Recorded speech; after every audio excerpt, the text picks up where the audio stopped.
তুমি অহাৰ বাটে, তুমি অহাৰ বাটে এতিয়া জোনাক নানামে, তুমি অহাৰ বাটে এতিয়া বকুল নুফুলে, তুমি অহাৰ বাটত এতিয়া এখন স্মৃতি নৈ, যিখন নৈত উটি গ'ল অতীতৰ মৰমবোৰ, ভালপোৱাবোৰ আৰু সপোনবোৰ, আনবান হৈ ভাঙি গ'ল এটি আশাৰ পজাঘৰ।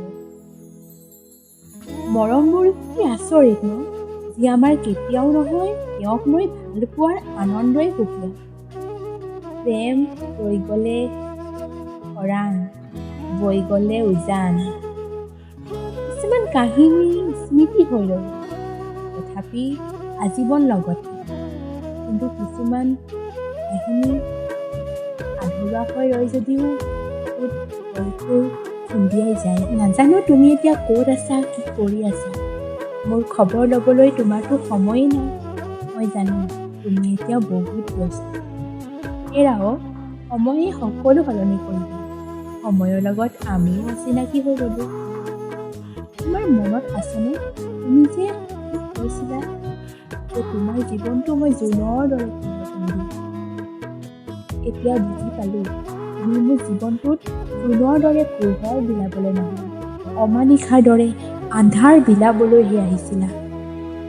ভুল তোমাৰ নহয়, ভুল মোৰ আছিল, কাৰণ পৃথিৱীত একো বস্তুৱেই স্থায়ী নহয়। তেনেস্থলত মইনো কিয় ভাবিলোঁ তুমি মোৰ জীৱনত স্থায়ী হ'বা বুলি। বাদ দিয়া, এতিয়া আৰু এই কথাবোৰ মূল্যহীন। তোমাৰ বাৰু কেতিয়াও মোলৈ মনত নপৰিবনে? তোমাৰ জানিবলৈ মন নাযায়নে মই ক'ত আছোঁ, কেনেকৈ আছোঁ?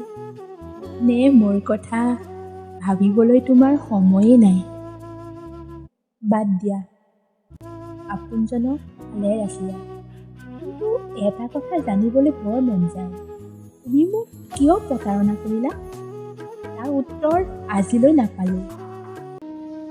তোমাৰ ওপৰত মোৰ কোনো সুখ নাই, কিন্তু কেতিয়াবা দুখ লাগে।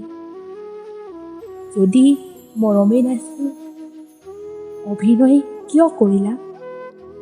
এতিয়া তুমি ভালপোৱা এই ছোৱালীজনী মই আৰু নহয়।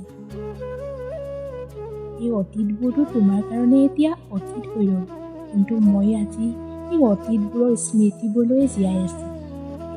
তোমাৰ স্মৃতিবোৰ লৈয়ে আজীৱন জীয়াই থাকিম দিয়া, মাত্ৰ তুমি সুখী হোৱা।